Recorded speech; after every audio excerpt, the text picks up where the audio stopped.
Καλησπέρα σας κύριε Δούκα. Δημοσθένη, καλησπέρα και σε όλους τους φίλους που μας ακούνε. Και δεύτερον, συγχαρητήρια για την πατριωτική δουλειά που κάνεις εδώ και πολλά χρόνια. Σε παρακολουθούμε από κοντά. Καταρχήν είμαι χαρούμενος που μιλάω με το γιο Έλληνα πιλότου που πολέμησε τον κατακτητή. Ο πατέρας σου τι αεροπλάνο πιλοτάριζε? Πετούσε τα αγγλικά, τα περίφημα, τα Spitfire, και στην Ελλάδα και μετά στην Βόρεια Αφρική. Στη Βόρεια Αφρική. Λοιπόν, επειδή βάλθηκαν κάποιοι βάλθηκαν να μας κάνουν Αφρικανούς εδώ πέρα, αλλά εμείς πιστεύω θα αντισταθούμε. Λοιπόν, για να πάμε κατευθείαν στο ψητό. Να πούμε βέβαια ότι ο Πέτρος ο Δούκας είναι υποψήφιος στην περιφέρεια Αττικής με την Νέα Δημοκρατία. Το ξέρουν όλοι για τις μεγάλες γνώσεις του στα οικονομικά θέματα, γι' αυτό και εκεί θα επικεντρωθώ. Λοιπόν, λένε μερικοί γιατί η Νέα Δημοκρατία μετεκλογικά να εφαρμόσει το πρόγραμμά της. Καλό λένε, ωραίο, λεπτομερές, αλλά γιατί δεν το εφάρμοσε 3-4 μήνες τώρα που είναι στην κυβέρνηση? Πολύ καλή ερώτηση, Δημοσθένη. Η απάντηση είναι απλή. Η Νέα Δημοκρατία δεν μπήκε στην κυβέρνηση για να συγκυβερνήσει. Μπήκε διότι ήταν απόλυτη ανάγκη να πληρωθούν μισθοί και συντάξεις. Κάποιοι που την κριτικάρουν σήμερα γιατί μπήκε στην κυβέρνηση, έστω και με ελάχιστους υπουργούς και υφυπουργούς, πρέπει να ξέρουν ότι αν δεν το είχε κάνει αυτό, δεν θα είχαν πληρωθεί μισθοί και συντάξεις και η χώρα θα ήταν σε πολύ χειρότερη κατάσταση από ό,τι είναι σήμερα. Επομένως, την Κυριακή μιλάμε για γύρισμα σελίδας, μιλάμε για άλλη μέρα, μιλάμε για ένα πρόγραμμα που θα εφαρμόσει με δική της πλέον ευθύνη, αλλά με τη συνεργασία και τη συμμετοχή όλων των Ελλήνων. Τώρα δεν συμμετέχει στις μεγάλες αποφάσεις. Αυτές τις βρήκε τελειωμένες, αυτές τις βρήκε δεδομένες από την προηγούμενη θητεία του Πασόκ. Προκειμένου να κάνει ήρωα τον εαυτό της και να πει ένα όχι τότε, αλλά ο κόσμος να πεινάσει, να μην πληρωθούν μισθοί, να μην πληρωθούν συντάξεις, έκανε αυτό το οποίο έκανε, το οποίο της κόστισε και ακριβά. Χάθηκαν βουλευτές από τις τάξεις της. Η αλήθεια είναι ότι πράγματι της δυσαρεστήθηκε. Αλλά αν δεν το έκανε αυτό, μεταξύ μας, και εγώ δεν ήμουν βουλευτής τότε για να πει κανείς δικαιολογώ τον εαυτό μου, νομίζω η χώρα μας σήμερα, η πατρίδα μας σήμερα θα ήταν σε δεινή κατάσταση.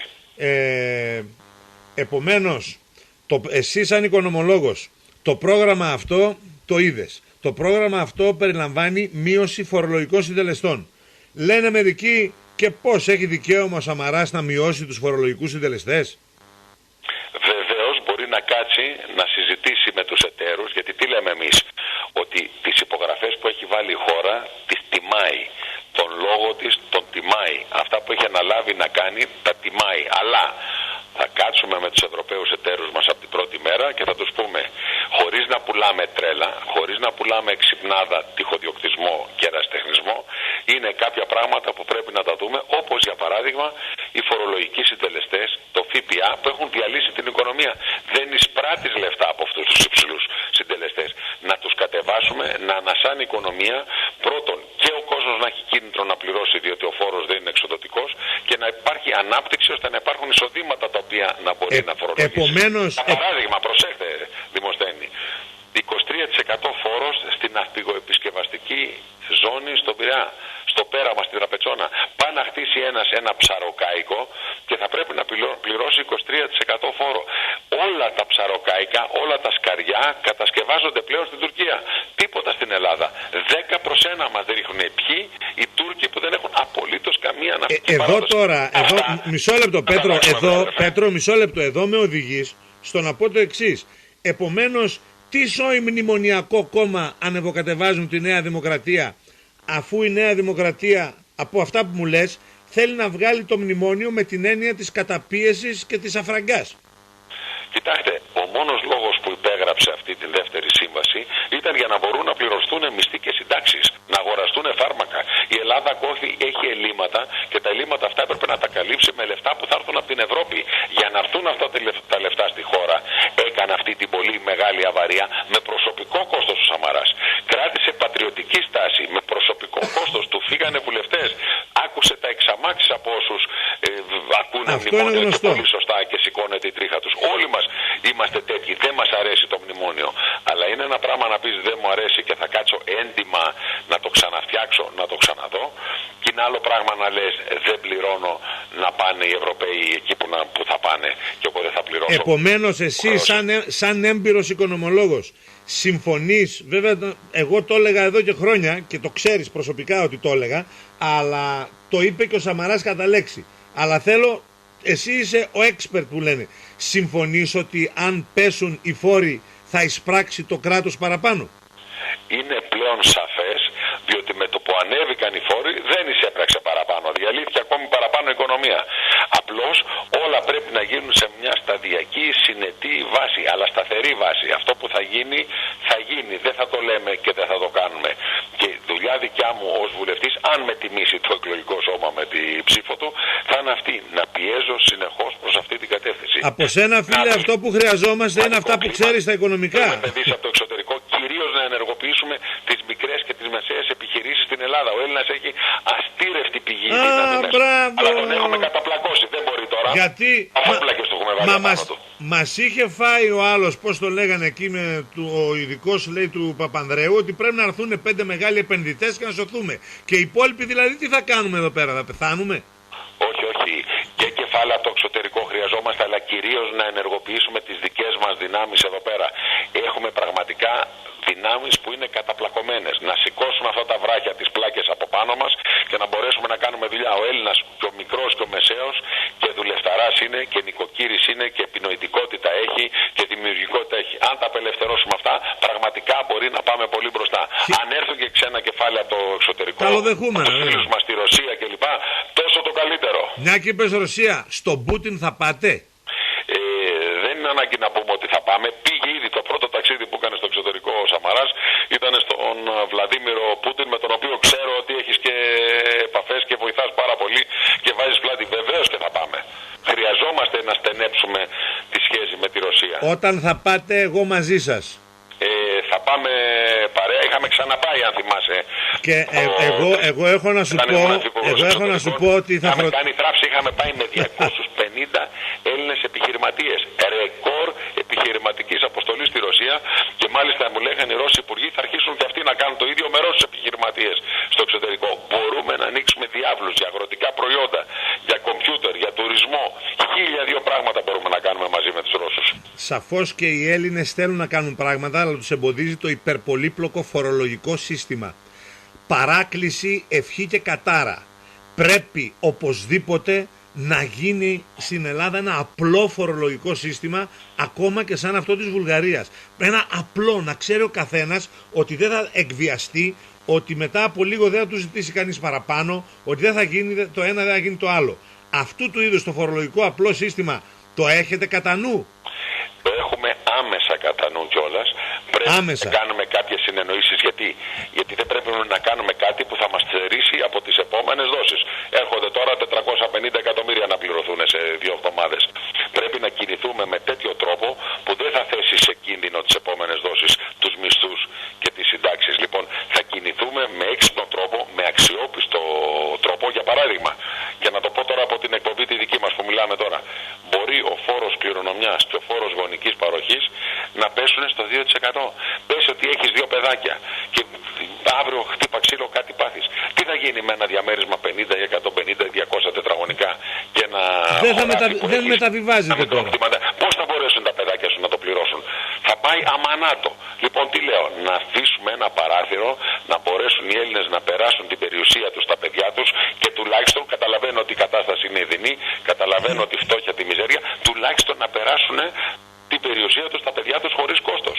Μεγάλη υπόθεση αυτή και θα το κάνω σημαία της δικής μου προσπάθειας. Μάλιστα. 1 με 2% ο φόρος κληρονομιάς, στο 1 με 2% ο φόρος γονικής παροχής. Μετά και όλα τα άλλα που θα βοηθήσουν τους ανέργους να πιάσουν δουλειά, να αρχίσουν να έρχονται κάποιες επενδύσεις, να δημιουργηθούν. Κοίτα, το ότι είσαι γάτος εσύ στα οικονομικά το ξέρουμε. Εγώ θέλω τώρα κάτι άλλο.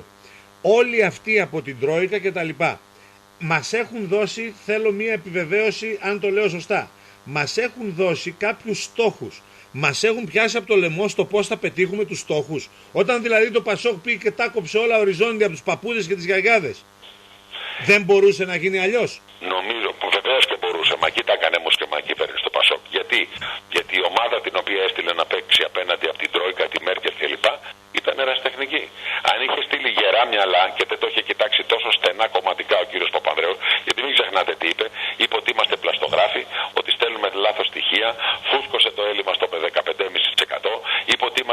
συγκεκριμένοι και μετά τους λέει, αφού τους είπε όλα αυτά, τους λέει, είπε θα διώξει τους Κινέζους, είπε θα διώξει τους Γερμανούς από τον ΟΤΕ, μετά λέει, τώρα δώστε μου και 20 δισεκατομμύρια που χρειάζομαι. Για μισό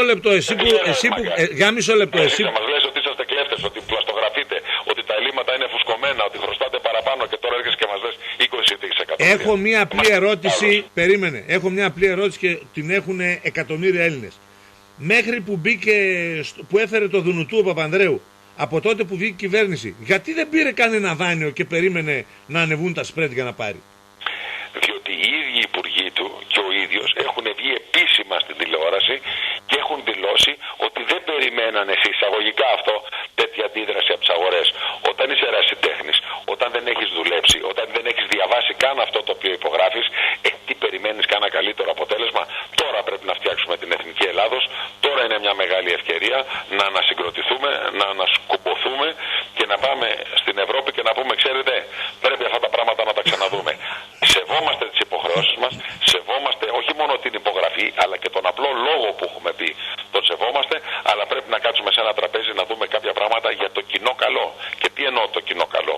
Θα πούμε στην κυρία Μέρκελ ότι αν βοηθήσει την Ελλάδα να ξεπεράσει το πρόβλημα, να ξεφύγει από αυτή τη μίζερη κατάσταση, θα πάρει και τα λεφτά της. Θα πάρει και τα λεφτά της και θα ισορροπήσουν και όλες οι αγορές στην Ευρώπη. Δηλαδή και η Ισπανία την άλλη μέρα θα δει άσπρη μέρα. Θα πάψουν τα ομόλογά της να πουλούνται κοψοχρονιάς.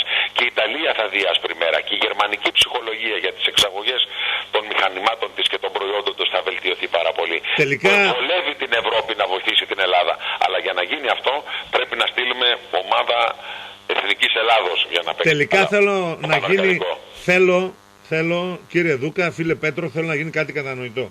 Η Νέα Δημοκρατία είναι, γιατί ξέρεις η προπαγάνδα που πέφτει από τις τηλεοράσεις είναι πολύ μεγάλη. Είναι ένα κόμμα μνημονιακό, δηλαδή κόμμα που θέλει ο Έλληνας να μην έχει σύνταξη, να πεθαίνει, να είναι χαμηλή η μισθή κτλ. Ή είναι ένα κόμμα που θέλει, όπως λένε και τα σποτ της Νέας Δημοκρατίας, να ανεβάσει τον Έλληνα? Τι πρέπει να πιστέψουμε? Εδώ πέρα πάνε να ρίξουν μια ψήφο, και εγώ όλοι, πάνε να ρίξουν μια ψήφο και πρέπει να ξέρουμε τι περιμένουμε. Μπήκε μια ταμπέλα ότι η Νέα Δημοκρατία είναι μνημονιακό κόμμα. Καμία σχέση με την πραγματικότητα. Η γλώσσα του Σαμαρά είχε μαλλιάσει να λέει ότι δεν θα δουλέψει αυτό το σύστημα. Απλώς στο τέλος του βάλαν το πιστόλι στο κεφάλι και του είπαν ή θα δεχτείς αυτά τα πράγματα σήμερα με το πιστόλι στο κεφάλι ή δεν έχει μισθούς και συντάξεις και η χώρα θα καταρρεύσει, δεν θα πληρώσετε τα χρέη σας, θα διαλυθεί. Δεν είναι μόνο μισθοί και συντάξεις. Είναι ότι θα διαλυόταν άμεσα και το τραπεζικό σύστημα. Αυτό είναι το πιο βασικό. Δεν νοιάζει εμένα για τους τραπεζίτες. Καθόλου δεν μας νοιάζει για τους τραπεζίτες. Μας νοιάζει όμως το εξής, ότι αν κατεβάζανε εκείνη τη μέρα οι τράπεζες τα ρολά και σταματούσαν τα πάντα να λειτουργούν με οποιαδήποτε πίστοση, αν χανόταν εντελώς κάθε εμπορική πίστη, θα διαλυόταν κυριολεκτικά η χώρα. Δεν είναι μόνο ότι θα καθυστερούσαν οι μισθοί και οι συντάξεις για ένα μήνα, θα διαλυόταν κυριολεκτικά το σύστημα, θα ήταν βούτυρο στο ψωμί των Τούρκων και των Σκοπιανών. Μισό λεπτό αυτό που λέει. Αν ήμουν δηλαδή Τούρκος που ήθελε το κακό της Ελλάδος, δεν λέω ότι όλοι οι Τούρκοι θέλουν το κακό και να μην παρεξηγηθώ. Έλα ρε που θα παρεξηγηθείς τώρα, ξέρεις που βρίσκεσαι. Να καταραίει, να πουλάει τρέλα, να λέει σας έχω όλους γραμμένους, να μην πληρώνει τίποτα, να είναι σε πόλεμο με την Ευρώπη, απομονωμένη. Επομένως το πιο βασικό, μισό λεπτό, γιατί εδώ τώρα έχεις πει κάτι πάρα πολύ σημαντικό που δυστυχώς δεν το έχουμε ξανακούσει δημόσια. Να το ξαναπούμε αυτό. Επομένως το πρόβλημα είναι ότι όχι δεν θα υπήρχαν μισθοί συντάξεις, αν θα πληρώναμε ακόμα και 1 και 2 μήνες από φορολογίες εδώ τοπικές μισθούς και συντάξεις. Αν κατέβαζαν και οπέγγα οι τράπεζες, δεν θα μπορούσαν να λειτουργήσουν οι ελληνικές εταιρείες, ούτε εισαγωγικές ούτε εξαγωγές, ούτε καταθέσεις θα υπήρχαν. Καλά το είπα. Ούτε καλύτερα και από μένα. Ούτε καταθέσεις, ούτε εμπορική πίστη. Θα κλείνανε 10.000 μαγαζιά την επόμενη εβδομάδα, αν έλεγε ο Σαμαράς εκείνο το περίφημο. Άρα συνεννοηθήκαμε τώρα, να καταλάβουμε τι γίνεται. Το δυστυχώς είναι ότι του βάλαν τον πιστόλι στο κεφάλι. Δεν μπορούσε να κάνει αλλιώς. Ωραία, τώρα τον πιστόλι έφυγε από το κεφάλι. Τι γίνεται? 3 κόμματα τουλάχιστον, ανεξάρτητοι Έλληνες, ΚΚΕ και η Χρυσή Αυγή και ο ΣΥΡΙΖΑ, συμφωνούν σε ένα πράγμα. Ότι η Ελλάδα δεν πρέπει να πληρώνει καθόλου τα χρέη της και να κάνει μονομερή, πρόσεξε, στάση πληρωμών. Το βράδυ λοιπόν που τα κόμματα αυτά σε συνεργασία, παίρνω ένα θεωρητικό σενάριο, θα ανακοινώνανε αυτή τη στάση πληρωμών, θα άρχιζε να διαρρέει σε όλα τα πρακτορεία ειδήσεων αυτή η είδηση. Θα το μαθαίναν τα ελληνικά νοικοκυριά. Θα άρχιζες να βλέπεις κόσμο και θα γινόταν αυτό ή θα αυτό αν αυτά τα 4 κόμματα είχαν ή έχουν το πάνω χέρι. Δεν θα το έχουν. Λέω αν το είχαν. Έτσι. Και θα αρχίσει ο κόσμος να σωρεύεται έξω από τις τράπεζες, να κάνει γραμμές και ώρες από τις 4 το πρωί. Με τις 7 το πρωί οι διευθυντές της τράπεζας θα λέγανε παιδιά δεν ανοίγει καμία τράπεζα σήμερα. Σταματάει κάθε εμπορική πίστη, κλειδώνουν όλες οι πιστωτικές κάρτες. Είμαστε σε μια κατάσταση απομόνωσης. Δεν έχουμε δραχμή, δεν έχουμε φράγκο, δεν έχουμε ευρώ για να πληρώσουμε τους καταθέτες μας. Κλείνει το μαγαζί. Θα θέλαμε να εισάγουμε πετρέλαιο από τους φίλους μας εισαγωγικά τους Πέρσες. Θα μας λέγαν όσο πετρέλαιο θέλετε στείλτε πρώτα τα λεφτά στην Deutsche Bank και θα σας δώσω. Ποια λεφτά, ποιος να στείλει. Πού θα τα βρούμε όταν θα είμαστε σε πλήρη απομόνωση από την Ευρώπη. Και γιατί θα είμαστε σε απομόνωση, διότι αποφάσισε ο ΣΥΡΙΖΑ, το ΚΚΕ και οι ανεξάρτητοι Έλληνες ότι δεν πληρώνουμε, είμαστε μαγκάκια. Χωρίς κανείς να έχει λάβει υπόψη του τις επιπτώσεις. Είναι ένα πράγμα στο σκάκι να ξέρεις ότι αν κάνω αυτή την κίνηση, αυτές είναι οι ενδεχόμενες κινήσεις του αντιπάλου μου. Και είναι άλλο πράγμα να πάρεις μια γιούργα και να φας τα μούτρα σου στον τοίχο. Λοιπόν, θα βλέπαμε μια Ελλάδα να καταραίει σε διάστημα μιας εβδομάδας. Δεν σας λέω σε 3, 4, 5 μήνες. Κατάρρευση στο χρηματιστήριο, κατάρρευση στις αγορές ομολόγων. Θα ήταν τα μαύρα μας τα χάλια. Θα μας έπαιρνε ο διάολος. Θα μας πάρει ο διάολος αν αυτά τα κόμματα έχουν το πάνω χέρι. Που ευτυχώς από ό,τι βλέπω στις τελευταίες δημοσκοπήσεις αυτό δεν πρόκειται να συμβεί καθόλου.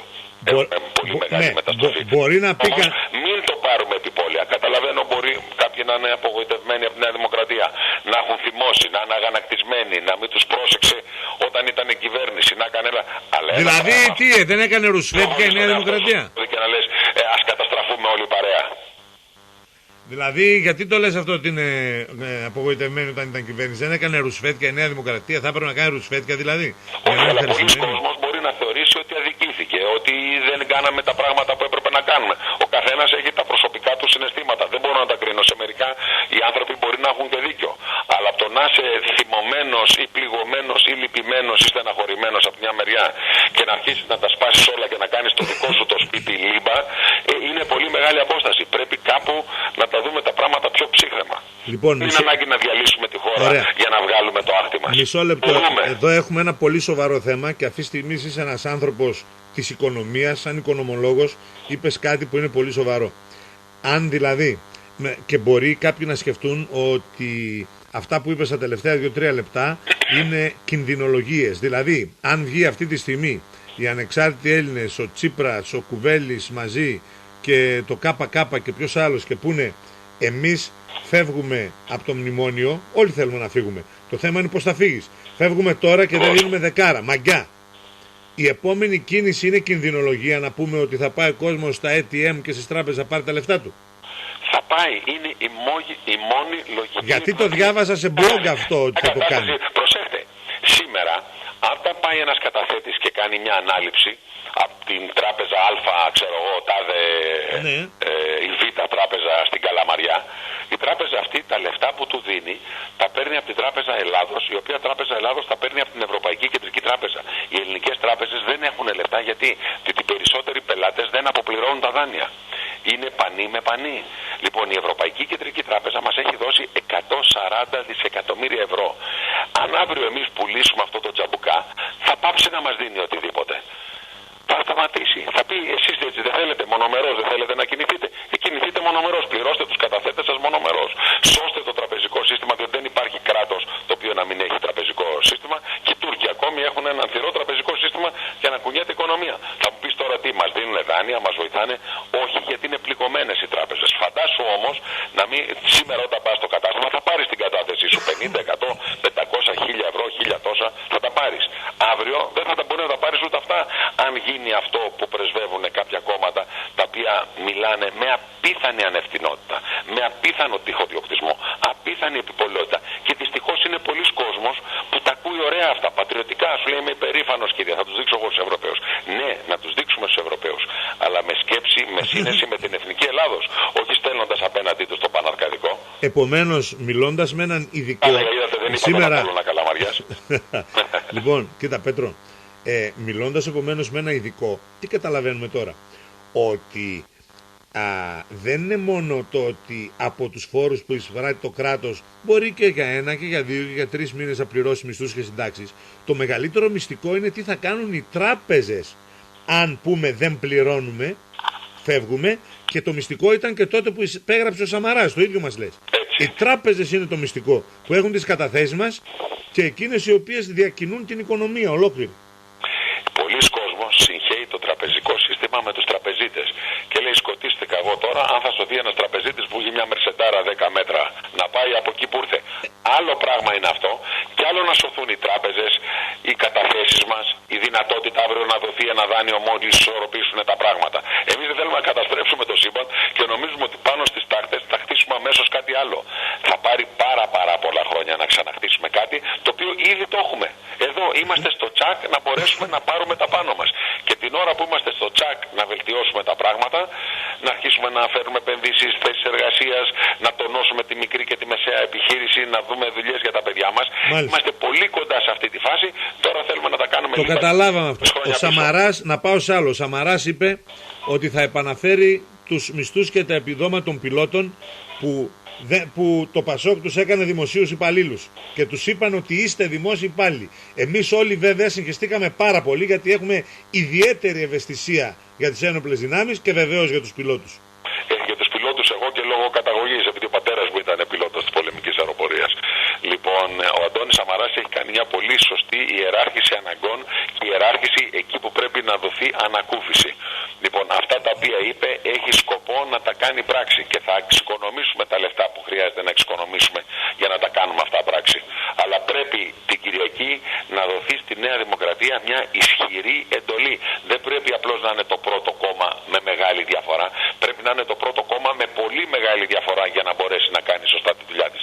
Δεν μπορεί η Ελλάδα τη Δευτέρα να είναι ακυβέρνητη. Κάνει πολύ μεγάλη ζημιά. Ακούγεται σαν κινδυνολογία της τελευταίας στιγμής. Ποια κινδυνολογία? Οι λύθοι είμαστε, δεν καταλαβαίνουμε τι γίνεται. Είναι δύσκολα τα πράγματα. Πρέπει να το καταλάβουμε. Και επικραμμένοι να είμαστε, πρέπει να καταλάβουμε ότι πρέπει όλοι να βάλουμε πλάτη τώρα να σωθεί η χώρα.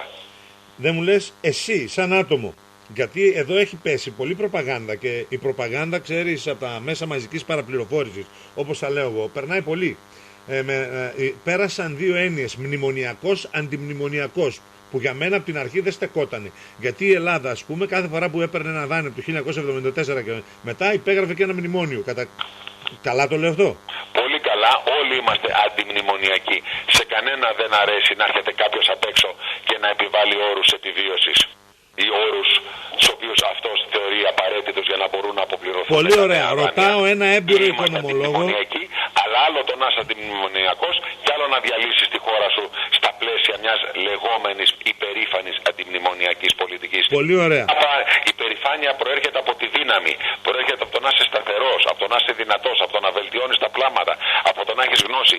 Η υπερηφάνεια δεν προέρχεται μόνο από το να μπορείς να βρήσεις και να φας το κεφάλι σου μετά. Ρωτάω έναν άνθρωπο που κατά πάσα πιθανότητα θα είναι μέσα στο team που θα ορίσει και σου εύχομαι κάθε επιτυχία βέβαια, στην εκλογική περιφέρεια Αττικής, είπαμε, είσαι έτσι? Αττικής, ναι. Λοιπόν, πρώην υπόλοιπο Αττικής. Πρώην υπόλοιπο Αττικής, ωραία. Ρωτάω έναν άνθρωπο που το κατέχει το άθλημα που λέμε. Μπορεί δηλαδή, θέλω να γίνει κατανοητό από όλους εμάς που το έχουμε ανάγκη να καταλάβουμε, μπορεί ο Σαμαράς να πει, κύριοι, οι στόχοι που βάλαμε θα κρατηθούν, αλλά θέλω να τους κρατήσω με άλλο τρόπο. Θέλω, όπως ανέκαθεν έλεγε, άλλο μείγμα, άλλη τράπουλα. Ή ισχύει το ότι έβαλε υπογραφή τότε τον Ιανουάριο και δεν μπορεί να κάνει τίποτα? Ισχύει απόλυτα το πρώτο. Ότι δηλαδή μπορούμε να κάτσουμε στο τραπέζι και να δούμε τους στόχους τους οποίους σεβόμαστε. Δεν πάμε πίσω στο λόγο μας. Ο λόγος της Ελληνικής Βουλής είναι λόγος που μετράει. Δεν πάμε πίσω σε αυτά τα οποία υπογράψαμε. Λέμε όμως ότι κάποια πράγματα για να επιτευχθούν θα βρεθεί πολύ καλύτερος, πολύ προσφορότερος τρόπος. Δεν θέλουμε οι Ευρωπαίοι να χάσουν τα λεφτά. Θέλουμε να δούμε κάποια πράγματα και με τον νέο δανεισμό. Θέλουμε να πάει πίσω ο δανεισμός αυτός κατά κάποια χρόνια. Θέλουμε να μειωθεί και αυτό το ήδη σχετικά χαμηλό επιτόκιο, 3,1% πληρώνουμε τώρα για τα νέα δάνεια. Άρα μισό λεπτό, Πέτρο. Επομένως και για τις συνθήκες του δανείου έχουμε δυνατότητα να διαπραγματευτούμε. Όχι μόνο να μειώσουμε τους φόρους και να πάρουμε από αλλού τα λεφτά. Δηλαδή αντί να παίρνεις τα λεφτά μειώνοντας τη σύνταξη του παππού, μπορείς να πάρεις μειώνοντας τους φόρους επειδή θα πάρεις πιο πολλά λεφτά σαν κράτος. Επομένως και το επιτόκιο μπορούμε να διαπραγματευτούμε ξανά. Η γνώμη μου μου είναι ότι αυτό πρέπει να κάτσουμε να κάνουμε με τη Μέρκελ και την παρέα της. Αλλά πρόσεξε, με σύνεση, όχι λέγοντάς της ότι σε γράφω εκεί που σε γράφω και δεν αναγνωρίζω. Όχι, αναγνωρίζω ότι αυτές είναι οι υποχρεώσεις που ήδη έχω αναλάβει και η Βουλή των Ελλήνων με μεγάλη πλειοψηφία έχει υπογράψει, επαναλαμβάνω, με μεγάλη πλειοψηφία. Αλλά κάποια πράγματα πρέπει να τα δούμε παρέα τώρα. Να δούμε πώς θα τα βελτιώσουμε. Λοιπόν, για το δικό σου το καλό, κυρία Μέρκελ, κυρίως για το δικό μας. Αλλά πολύ καλή κουβέντα καλό είπες. είναι... Το είπες πολύ ωραία, μ' άρεσε αυτό, μ' άρεσε. Η Ελλάδα θα σταθεροποιηθεί όλη η Ευρώπη. Τι συμφέρει την κυρία Μέρκελ. Μ' άρεσε που το σκέφτηκες και που θα το πεις. Λοιπόν, γιατί εγώ ξέρω μέσα στο team θα είσαι. Λοιπόν, έχουμε και λέμε. Ας εκλεγούμε πρώτα. Ας μας τιμήσει το εκλογικό σώμα με την ψήφο του και θα τα βρούμε όλα τα άλλα. Εγγυώμαι εγώ ότι είσαι ένας άνθρωπος που κατέχει το άθλημα. Σε ξέρω. Λοιπόν, άλλη ερώτηση πολύ σημαντική. Ο Σαμαράς σαν άτομο, εφόσον βγει, αυτός θα παίρνει τελική απόφαση. Είναι αποφασισμένος να ξεκινήσει τη δουλειά με τα φυσικά αέρια κτλ. Το έχει πει σε όλους τους τόνους και το ξέρω είμαστε συμμαθητές από τη Δετάρτη του Δημοτικού, είμαστε παλιά φιλαράκια, ότι το έχει βάλει ήδη μπρος, ήδη μελετάει και τα πρώτα πράγματα που θα κάνει είναι αυτό το πράγμα. Έχουμε έναν απίθανο ορυκτό πουλούτο, πρέπει να τον αξιοποιήσουμε. Δεν μπορεί να πάρει άλλο. Αλλά για να αξιοποιηθεί σωστά πρέπει να ξεκαθαρίσουμε κάποια πράγματα με τη ΣΑΟΣ. Πρέπει να προχωρήσουμε πολύ δυναμικά. Πρέπει να βγάλουμε άκρη και να συμμαχίσουμε με την Αίγυπτο στο θέμα της ΣΑΟΣ. Πρέπει να ξεκαθαρίσουμε το θέμα με την Αλβανία. Μπορούμε, αλλά μπορούμε να κινηθούμε με πολύ γρήγορους ρυθμούς. Μάλιστα. Ναι, είναι πρώτη προτεραιότητα. Δεν θα κάθεται και να περιμένει αυτή η υπόθεση. Άκουσα το Σαμαρά να λέει ότι δεν θα κάνει τίποτα αντισυμβατικό, όπως είπε, σε σχέση με τις υπογραφές, ας πούμε. Δηλαδή, αλλά θα πάει να αλλάξει τα πάντα. Δηλαδή δεν θα διαλύσει το σύμπαν, αλλά το αλλάξει γλυκά. Αυτά εννοείς τόση ώρα που μας λες? Βεβαίως, γιατί η Ελλάδα ήταν ουραγός τόσα χρόνια. Κάτι πρέπει να αλλάξει. Είναι κανείς ο οποίος να πει ότι δεν πρέπει να αλλάξουν κάποια πράγματα? Εγώ απορώ πώς τα κόμματα που αποκαλούνται προοδευτικά είναι αυτά τα οποία αντιμάχονται κάθε αλλαγή. Λες είσαι προοδευτικός, έλα να τα αλλάξουμε. Προοδευτικός δεν είναι να συντηρείς όλο αυτό το κακό μας σε αυτό. Πρέπει να μεταρρυθμίσουμε κάποια πράγματα. Χρειάζονται ριζικές αλλαγές. Πώς να το κάνουμε? Δεν γίνεται η αναξιοκρατία, η φαυλότητα, ο τρόπος με τον οποίο κινούμασταν τόσα χρόνια. Για παράδειγμα, έχω πει στον Αντώνη το Σαμαρά και τα ακούει με ενδιαφέρον. Να μην μπορεί κανείς να εκλεγεί για πάνω από 4 θητείες. Αν δεν μπορεί να προσφέρει στη χώρα επί 4 τετραετίες ή 4 τριετίες, τέλος πάντων, διότι ποτέ δεν κάνουμε εκλογές στα 4 χρόνια, τότε θα μπορέσει να τα προσφέρει και σε 114 χρόνια. Πρέπει να αφήσεις νέο κόσμο να μπει και αυτό στη Βουλή. Και αν κάποιος είναι 50 χρόνια βουλευτής, βάζει τον πισινό του από πάνω μας, φέρνει τα παιδιά του μετά, τα ξαδέρφια του, τα νύψια του. Χρειάζεται πλήρης ανανέωση στο πολιτικό σύστημα. Το να μην εκλέγεσαι 500 φορές, έστω και αν είχες τη δύναμη να εκλεγείς 500 φορές, είναι κάτι το οποίο πρέπει να κάνουμε και να διασφαλίσουμε την ανανέωση. Μάλιστα. Ένα σύστημα αποχέτευσης. Να μην μπορεί να μπει στη Βουλή αν δεν έχεις πληρώσει για 4 χρόνια φόρο εισοδήματος. Θες να σώσεις τη χώρα και δεν έχεις δώσει μια δραχμή στο δημόσιο κορβανά και θα σώσεις ολόκληρη τη χώρα? Να μην παίρνεις σύνταξη από τη Βουλή. Να είσαι στο ίδιο ταμείο που ήσουν πριν μπει στη Βουλή. Λοιπόν, εδώ μου αρέσεις πολύ. Μου αρέσεις πολύ εδώ. Αυτό μου αρέσει.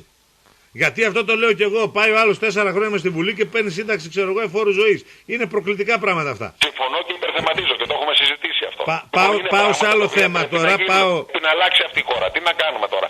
Είμαστε ουραγοί. Για να αλλάξει η χώρα πρέπει να εκπαιδεύσουμε, να δώσουμε παιδεία στην νεολαία μας. Άκουσα το Σαμαρά με χαρά να λέει ότι υπάρχουν απαγορευμένες έννοιες, πατριωτισμός, Θεός κτλ. Τι σκοπεύει να κάνει δηλαδή? Αυτά τα βιβλία της Ρεπούση θα τα αλλάξει η Νέα Δημοκρατία? Τι θα γίνει? Κοιτάξτε, έχουμε πει, θα βάλουμε και την Ακαδημία Αθηνών να κοιτάει τα βιβλία αυτά, να βρίσκει το σωστό. Αν θέλουμε να ακούσουμε και διαφορετικές απόψεις, να τις ακούσουμε, αλλά η ιστορία της Ελλάδος δεν μπορεί να παραχαράζεται και να παραγράφεται. Αυτή είναι. Έχουμε μια πολύ υπερήφανη ιστορία. Έχουμε κάνει και εμείς τα λαθάκια μας στο παρελθόν. Να μαθαίνουμε από τα λάθη μας. Έχουμε κάνει και εμείς τις κουταμάρες μας. Έχουμε κάνει πράγματα που δεν θα έπρεπε να κάνουμε. Αλλά είμαστε ένας περήφανος λαός με μια πολύ περήφανη ιστορία. Και προσέξτε, μια πρωτόγνωρη βάση. Ο αρχαίος ελληνικός κόσμος είναι αμίμητος ακόμη και σήμερα. Δεν αναδείχθηκε πολιτισμός σαν τον αρχαίο ελληνικό πολιτισμό. Μα είμαστε ο μόνος. Όλοι στα μουσεία τους έχουν τα αρχαία ελληνικά αγάλματα.